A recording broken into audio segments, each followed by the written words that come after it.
ഇനി നീ വരും, ഞാൻ പറയുന്നിടത്തൊക്കെ നീ വരും. ഇല്ലെങ്കിൽ വരുത്താൻ എനിക്കറിയാം. ഇതുപോലെ ഈ ഒരൊറ്റ വട്ടത്തേക്ക് ഞാൻ വരാം. പക്ഷെ ഇനി ഫോട്ടോസ് മോർഫ് ചെയ്ത് അയച്ചെന്നെ ബുദ്ധിമുട്ടിക്കരുത്. നീ പറ, ഞാൻ എങ്ങോട്ടേക്കാ വരണ്ടേന്ന്. ആ വന്നാ ആരെങ്കിലും കാണുന്നുണ്ടോ? അകത്തോട്ട് കയറി വാ.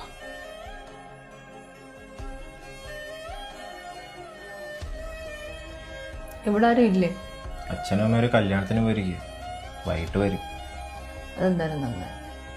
അപ്പം മെനക്കെട്ട കിട്ടും അല്ലേ?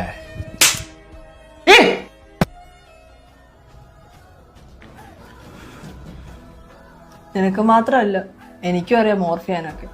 നിന്റെ ഇവിടെ ഇളകി പറയുന്ന പട്ടി ഏതാണെന്നറിയാം? ഇവിടുത്തെ പട്ടിയ. നീ എന്നും വൈകിട്ട് ഈ പട്ടിയായിട്ടല്ലേ നടക്കാൻ പോകുന്ന? ഞാൻ ഈ ഫോട്ടോയും വീഡിയോ ഒക്കെ